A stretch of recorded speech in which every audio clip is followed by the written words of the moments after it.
வருடம் படித்தேன், 5வது வரையும் படித்தேன். அங்கே இந்த ஜாதியாக அது கிறிஸ்டின் ஸ்கூல் தான். அங்கே வந்து இந்த ஜாதியை மதமாக எங்களுக்கு தெரியல. இப்போ கிறிஸ்டின் ஸ்கூல்னு சொல்கிறேன், அப்போ தெரியாது. அங்கே படிச்சுட்டு இங்கே வந்தோடனே இவனை தொடாத அவனை தொடாதன்னு நான் முத்தப்படையில் தான் 6வதுலேருந்து 10வது வரை படித்தேன். அப்போ நான் சைக்கிளில் வந்தேன். எங்கள் அப்பா வந்து ஒரு சைக்கிள் வாங்கி கொடுத்தாரு. ரொம்ப தூரமாக இருக்கு அப்படின்னு சொல்லிட்டு ஒரு சைக்கிள் வாங்கி கொடுத்தாரு. அந்த சைக்கிளில் ஏறி வந்துட்டேங்க.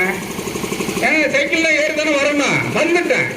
அங்கே ஒருத்தன் நின்றுக்கிட்டு இருந்தான் எங்கள் ஊருக்கு வர்ற வழியில், அந்த முத்துப்பேட்டை வர்ற வழியில். அவன் போய் எங்கள் அப்பா அம்மாட்ட சண்டைக்கு போயிட்டான்.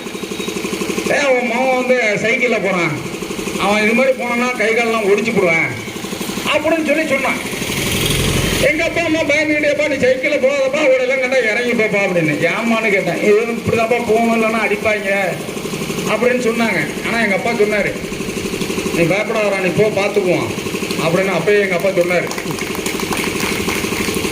நீ எது வேணாலும் பார்த்துக்கலாம், நீ போடா அப்படின்னாரு. எங்கள் அப்பா பெரிய அருவா ஒன்று வச்சிருப்பாரு, ஆளை வெட்டுறதுக்கு இல்லை, வேலைக்கு போகிறதுக்கு பெரிய அருவா ஒன்று வச்சிருப்பாரு. அந்த அருவாலாம் ஒன்று வெட்டுனாக்கா வந்து ஒரு 4 பேரை ஒன்றா சேர்த்து வச்சு வெட்டலாம், அது மாதிரி அருவாலாம் இருக்கும். அப்போ எங்கள் அப்பா கொடுத்த துணிச்சல், எங்கள் தாயாரும் எனக்கு கொடுத்த துணிச்சல்.